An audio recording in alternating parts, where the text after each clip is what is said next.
Hello student, this is Pankaj Dhiman, faculty member of SBS Law College, Shri Ganganagar. Today we are going to start another very important topic of the Constitution of India, that is the powers of the President of India in the case of emergency. तो India में emergency के time पे president के पास क्या क्या powers होती हैं और उन पावर्स का यूज़ कैसे होता है, हम इस क्वेश्चन में समझेंगे। देखिए, president of India is the head of the India, उसको इंडिया का मुखिया माना जाता है, हेड ऑफ द इंडिया माना जाता है, क्योंकि India is a Republican system, मैंने आपको पहले ही बताया है।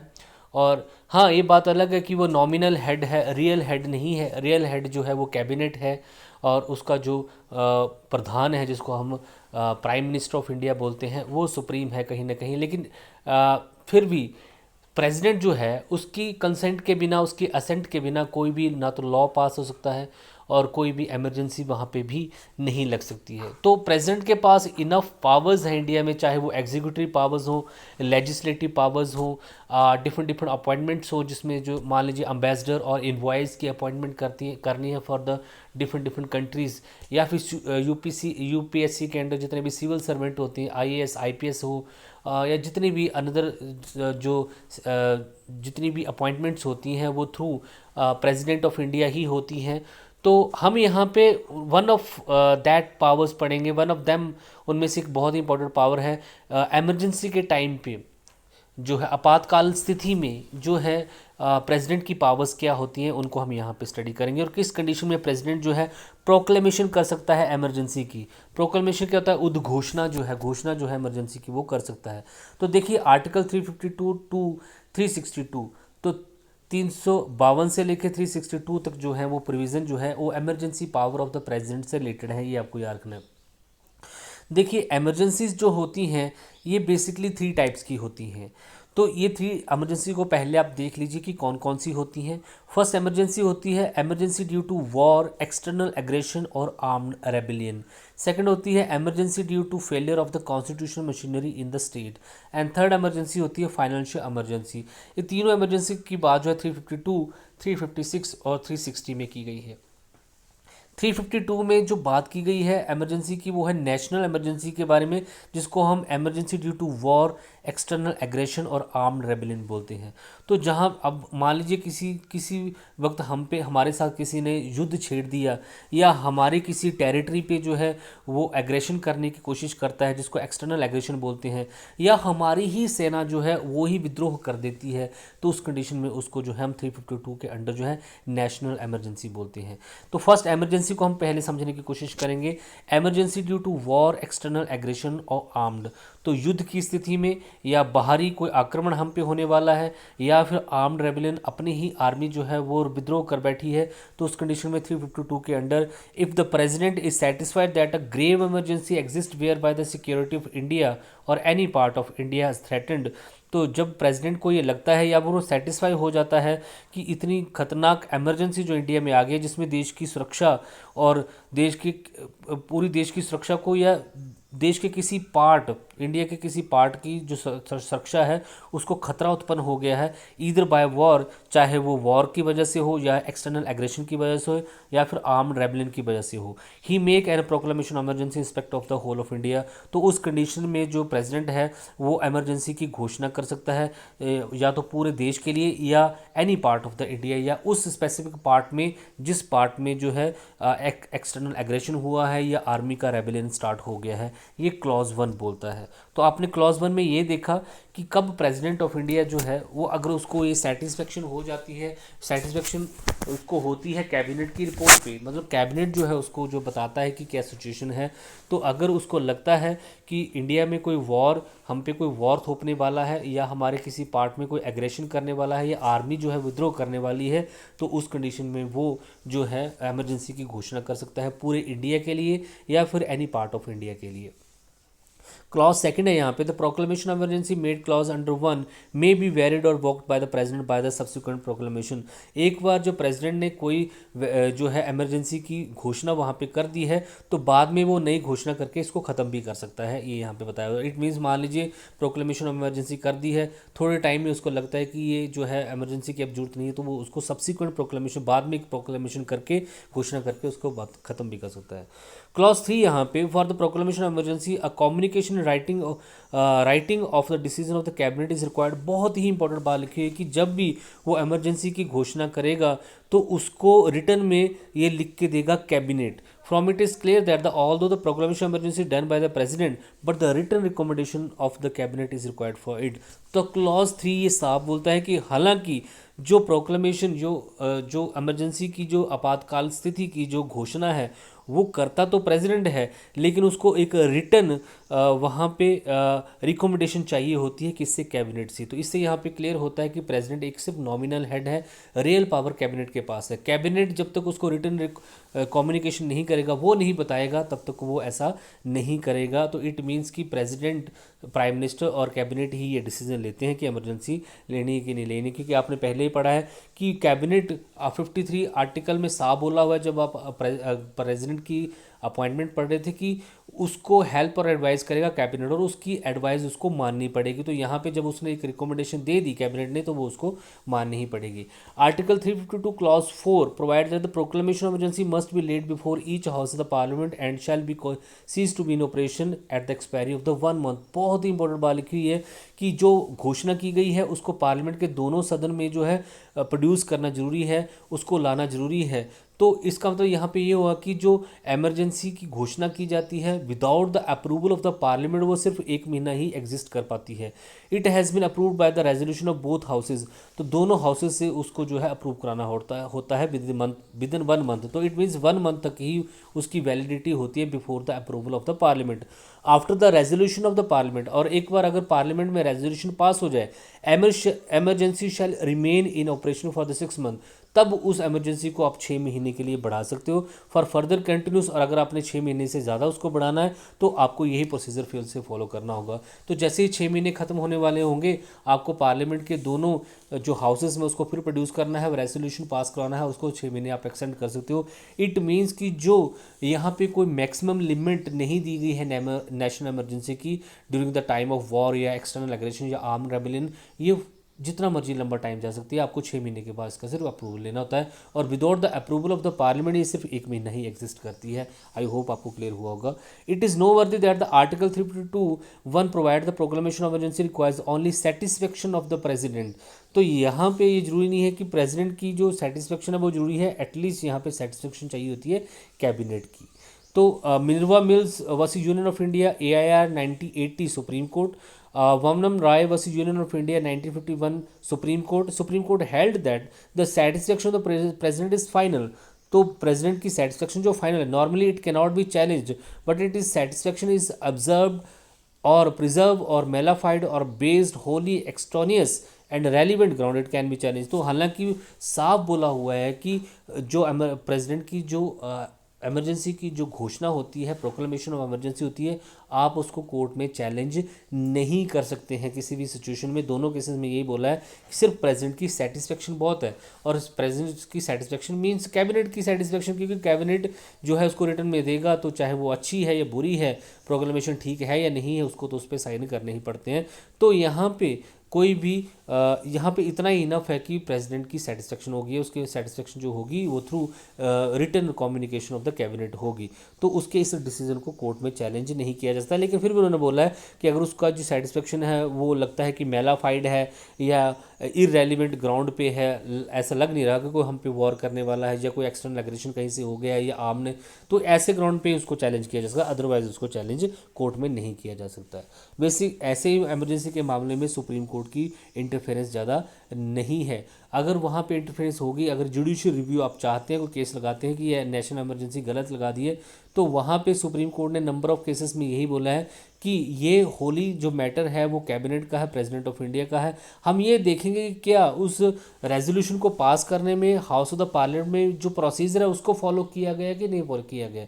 तो मीन्स प्रोसीजर से रिलेटेड कोई क्वेश्चन क्रिएट हो गया तो उसके रिलेटेड कोर्ट में जा सकते हैं, लेकिन जो डिसीजन है वो हमेशा जो है कैबिनेट का और प्रेसिडेंट का रहेगा उस पर कोई भी उंगली कोर्ट में नहीं उठाई जा सकती है। अब यहाँ पे आपके पास क्वेश्चन है कि इमरजेंसी जो नेशनल इमरजेंसी जो लगती है ड्यूरिंग द वॉर या फिर एक्सटर्नल एग्रेशन या फिर आर्म रेबेलियन, उसमें क्या क्या प्रभाव पड़ते हैं, हमारी नॉर्मल डेली लाइफ में क्या प्रभाव पड़ते हैं हम देखेंगे।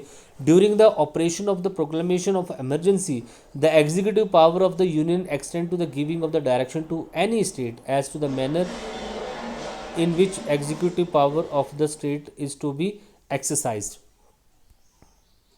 तो जैसा आप जानते ही हैं कि सेंटर और स्टेट के बीच में three kind of distribution of powers होता है, लेजिस्लेटिव पावर, एग्जीक्यूटिव पावर और जो है फाइनेंशियल पावर्स जो होती हैं।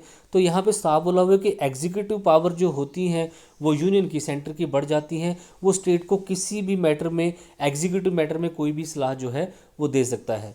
दूसरा यहाँ पे while the proclamation of emergency is in operation the union parliament is empowered to make law with the respect of any of the matter in the state list. तो आपने ये पहले भी पढ़ा है जब हम लेजिस्लेटिव पावर को डिस्कस कर रहे थे पार्लियामेंट की ओवर द स्टेट लिस्ट, तो आपने पढ़ा था कि इमरजेंसी के टाइम पे पार्लियामेंट स्टेट लिस्ट में लिखे जितने भी मैटर्स हैं उन पे कानून बना सकती है, और जो है स्टेट इसमें, और वैसे तो स्टेट लिस्ट के अपने मैटर हैं वो स्टेट ही उन पे लॉ बनाती है, लेकिन इमरजेंसी टाइम पे पार्लियामेंट जो स्टेट लिस्ट में भी कानून बना सकती है।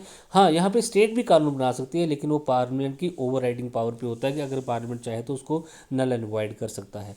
तीसरा, the president may while in proclamation of emergency is in operation by the order after the financial arrangement between the state and the lay down the provided article 268 to 279। तो जो है हमारे इंडियन कॉन्स्टिट्यूशन में financial powers को भी distribute किया गया है बिटवीन सेंटर एंड स्टेट। तो उस मैटर में भी जब अगर इमरजेंसी लगी है तो उस टाइम पे फाइनेंशियल अरेंजमेंट जो स्टेट और यूनियन में होती हैं उनसे रिलेटेड भी कोई भी ऑर्डर जो है प्रेसिडेंट दे सकता है। मतलब कौन कौन से फंड देने हैं, स्टेट को बड़े सारे फंड जो है सेंटर की तरफ से आते हैं, कौन कौन से टैक्सेस लगाए जाते हैं, इनसे रिलेटेड डिसीजन भी टोटली जो है अब किसके पास आ जाते हैं, पार्लियामेंट के पास ही आ जाते हैं। तो आपने देखा कि जो three type of powers of distribution between centre and state होता है। तो यहाँ पे हमें ये भी पता चलता है कि इंडिया जो है कहीं ना कहीं उसका झुकाव यूनिटरी सिस्टम में भी है, क्योंकि इमरजेंसी के टाइम पे ना तो स्टेट को एडमिनिस्ट्रेटिव पावर रहती है, ना ही लेजिस्लेटिव पावर रहती है, ना ही इमरजेंसी जो है फाइनेंशियल पावर उसके पास रहती है। फोर्थ है, while the proclamation is the operation the president may extend the normal life of the Lok Sabha. बहुत इंपॉर्टेंट बात यहाँ पे लिखी हुई है। इंदिरा गांधी के टाइम पे इंडिया में इमरजेंसी लगी थी on the basis of external aggression, arm rebellion के इंटरनल डिस्टर्बेंस के बेसिस पे लगी थी, जो कि अब ख़त्म हो चुका है। और वहाँ पे भी इंदिरा गांधी ने यही करने की कोशिश की थी, क्योंकि यहाँ पे साफ लिखा है कॉन्स्टिट्यूशन में कि अगर कॉन्स्टिट्यूशन अगर इमरजेंसी लगाई जाती है तो और वहाँ पे लोकसभा की में जो रूलिंग पार्टी है उसका जो 5 साल का कार्यकाल भी ख़त्म हो रहा हो, उस कंडीशन में उसके कार्यकाल को जो है हर साल बढ़ाया जा सकता है सभा by a year each time up to the period next exceeding beyond 6 month after the proclamation. तो 6 महीने करके जो है उसके टाइम पीरियड को भी बढ़ाया जा सकता है। बहुत इंपॉर्टेंट यहाँ पे राइट है। Article 358 provides that the suspension of 6 freedoms guaranteed in the citizen by the article 90 of the constitution. बहुत ही इंपॉर्टेंट पार्ट यहाँ पे कि जब national emergency due to war, external aggression और आर्म रेबेलियन हो, तो आर्टिकल 19 के अंडर जो आपको फंडामेंटल राइट्स अवेलेबल हैं, जैसे राइट टू असेंबल हो गया, राइट टू ट्रेड हो गया, right to move within the territory of India हो गया, right to purchase movable property हो गया, राइट टू मेक एसोसिएशंस हो गया, ये right to speech and expression हो गया, ये सारे राइट्स आपके खत्म हो जाते हैं at the time of national emergency. Article 359 empowers the president to suspend the right to enforce fundamental right part 3 of the constitution. यहाँ पे ये भी है कि पार्ट 3 में जो जितने भी हमें राइट्स दे रखे हैं उनको भी सस्पेंड किया जा सकता है, लेकिन अब ये नहीं रहा है। पूरे फंडामेंटल राइट जो है सस्पेंड नहीं हो सकते हैं, सिर्फ आर्टिकल 19 को ही सस्पेंड यहाँ पे किया जा सकता है। तो ये आपने देखा कि नेशनल इमरजेंसी जब हो जाती है तो वो कैसे लगाई जाती है, उसकी वैलिडिटी क्या होती है, वो कितना टाइम तक चलती है, उसके लिए क्या प्रोसीजर फॉलो किया जाता है कि और उसके क्या क्या इंपैक्ट वहाँ पे होते हैं। सेकंड आपके पास emergency due to the failure of the constitution machinery. तो 356 में किसी भी स्टेट में इमरजेंसी लगाई जा सकती है, बहुत ही बार ये इंडिया में यूज़ होता है। तो इंडिया में अगर हम नेशनल इमरजेंसी की बात करें तो चाहे वो इंडो चाइना वॉर हो या फिर इंडियन पाकिस्तानी वॉर हो जो इंटरनल डिस्टर्बेंस के बेसिस पे इंदिरा गांधी के टाइम पे तो 2-3 बार जो है इंडिया में नेशनल इमरजेंसी जो है वो लग चुकी है। अब देखते हैं स्टेट इमरजेंसी। तो स्टेट में भी कई बार जो है इमरजेंसी लगानी पड़ती है, और अगर स्टेट में इमरजेंसी लगती है तो सारी पावर्स जो है सेंटर के पास ही शिफ्ट हो जाती हैं। ये देख लेते हैं कब लगती है। Emergency due to the failure of the constitution machinery. तो जब जो किसी भी स्टेट का जो है काम जो है as per the constitution machinery नहीं चल रहा है, कॉन्स्टिट्यूशन के प्रोविज़न के अकॉर्डिंग किसी स्टेट को नहीं चलाया जा पा रहा है, तो उस कंडीशन में जो है प्रेसिडेंट रूल भी हम इसको बोलते हैं, या स्टेट असेंबली जो स्टेट इमरजेंसी लगाई जा सकती है। तो article 356, if the president on receipt of a report from the governor और द स्टेट और otherwise is satisfied that the situation has been risen in which the governor और the state can not be carried on the according with the provision of the constitution may issue the proclamation by that proclamation. तो article 356 में साफ बोला हुआ है कि president जो है गवर्नर की रिपोर्ट पे, तो गवर्नर जो उस स्टेट का जो गवर्नर होगा उसको रिपोर्ट देता है, और या फिर किसी और तरीके से उसको पता चलता है कि जो उस स्टेट की जो गवर्नमेंट है उसको अब कॉन्स्टिट्यूशन के प्रोविज़न के अकॉर्डिंग नहीं चलाया जा पा रहा है, तो उस कंडीशन में प्रेसिडेंट चाहे तो वो एक जो है इमरजेंसी की उद्घोषणा जो है कर सकता है। The president may assume to himself all और any of the power vested in और exercisable by the governor to anybody और authority in the state. The president जो है में, अब देखते हैं कि यहाँ पे प्रोसीजर क्या है। तो प्रेसिडेंट जो है खुद अज्यूम करेगा या फिर गवर्नर जो है उसके बारे में बताएगा कि स्टेट में क्या चल रहा है। उसके बाद यहाँ पे क्लियर होता है कि क्योंकि गवर्नर की अपॉइंटमेंट भी सेंट्रल गवर्नमेंट ही करता है, तो कई बारी जो हमारी सेंट्रल गवर्नमेंट होती है 22 तरीके से किसी भी स्टेट में जो है प्रेसिडेंट रूल लगा सकती है, क्योंकि गवर्नर की उसको रिपोर्ट चाहिए और गवर्नर जो है appointed by the central government ही होता है। तो वहाँ पे उसके लिए गवर्नर की रिपोर्ट ले लेना बहुत जो है मुश्किल काम नहीं रहता है। The president may declare that the power of the state legislative shall be exercise by the under authority of the parliament. और यहाँ पे पार्लियामेंट अब ये क्लियर कर सकता है कि जो स्टेट का जितना भी लेजिस्लेटिव वर्क है वो सारा पार्लियामेंट देखेगी। The president may make such incidental और consequential provision as may appear to him to be necessary और desirable for giving effect to the object of the proclamation. इसके अलावा प्रेसिडेंट जो है कोई भी इंसिडेंटल और कॉन्सिक्वेंटल प्रोविजन जो है उनको अडॉप्ट कर सकता है स्टेट की सिचुएशन बेटर करने के लिए eight the time of proclamation. तो यहाँ पे आपने पढ़ा कि कैसे कैसे प्रोक्लेमेशन जो है लगाई जा सकती है। उसको गवर्नर की रिपोर्ट चाहिए होती है, और उसके बाद जो है प्रेसिडेंट जो है सारी लेजिस्लेटिव पावर स्टेट की ले लेता है, और कोई भी इंसिडेंटल कॉन्सिक्वेंटल प्रोविजन भी अडॉप्ट कर सकता है। In this manner the proclamation of emergency under article 356 is done in the failure of the constitution machinery in the state, and this regard the satisfaction of the president is final although such satisfaction represent the satisfaction of the cabinet. साफ यहाँ पे लिखा हुआ है कि 356 के under जाए constitution machinery जो है किसी स्टेट की फेल हो जाए, स्टेट का जो कार्य सिस्टम है जो अकॉर्डिंग टू कॉन्स्टिट्यूशन नहीं चल पा रहा हो, तो उस कंडीशन में जो है इमरजेंसी लगाई जा सकती है। सिर्फ जो है प्रेसिडेंट की सेटिस्फैक्शन होना चाहिए, लेकिन यहाँ पे साफ लिखा हुआ है the satisfaction represent the satisfaction of the cabinet. तो कैबिनेट की ही सेटिस्फैक्शन चलेगी। यहाँ पे प्रेसिडेंट तो आपको पता है नॉमिनल हेड ही है। The report of the governor of the state otherwise may be satisfy the president. वहाँ पे गवर्नर की स्टेट रिपोर्ट होनी चाहिए, ये भी आपने देख लिया। एस आर बोमिनी Bommai versus Union of India Supreme Court held that the power under article 356 are not absolute but are subject to the judicial review. बहुत इंपॉर्टेंट बात यहाँ पे लिखी है कि नेशनल इमरजेंसी के टाइम पे सुप्रीम कोर्ट में कोई केस नहीं हो सकता, वो उसका जुडिशियल रिव्यू नहीं हो सकता है, लेकिन स्टेट इमरजेंसी का या प्रेसिडेंट रूल का जो है आप जुडिशियल रिव्यू ले सकते हैं। बहुत इंपॉर्टेंट बात लिखी है। टर्म क्या रहेगी, तो कितने टाइम तक ये इमरजेंसी चल सकती है, तो यहाँ पे साफ लिखा हुआ है 356 के अंडर अगर प्रेसिडेंट रूल या स्टेट इमरजेंसी लगती है तो ये जो है without the approval the parliament सिर्फ 2 महीने ही जो है एग्जिस्ट कर सकती है, और अगर इसका अप्रूवल यहाँ पे ले लिया जाए तो इसको 6 महीने तक एक्सटेंड किया जा सकता है, लेकिन 3 साल से ज़्यादा नहीं हो सकती है। बहुत इंपॉर्टेंट बात, 3 साल से ज़्यादा जो है स्टेट एमरजेंसी नहीं हो सकती। उसके बाद वहाँ पे इलेक्शन करवाने ही करवाने हैं, या फिर कोई भी सिचुएशन वहाँ पे उसको नॉर्मलाइज करना ही करना है। इम्पैक्ट क्या रहेगा, तो effect of the proclamation of emergency under article 356 have already been mentioned above. Here it is to mention that the article 352 the freedom guaranteed by the article 99 enforcement of them by the courts are automatically suspended। तो 356 का भी सबसे बड़ा impact यही रहता है कि article 19 के अंडर हमें जो है फ्रीडम जो है राइट ऑफ फ्रीडम जो हमें दे रखे हैं वो ख़त्म हो जाते हैं। अब तीसरे पे आते हैं, तो इंडिया में जो स्टेट इमरजेंसी है बहुत कम बार लगी है। जम्मू कश्मीर में स्टेट जो है प्रेसिडेंट रूल लगा है, पंजाब में भी लगा है, जब पंजाब में जो है बहुत ज़्यादा जो वहाँ पे टेररिज्म था तो उस कंडीशन उन सिचुएशन में जो है स्टेट इमरजेंसी जो है लगी है।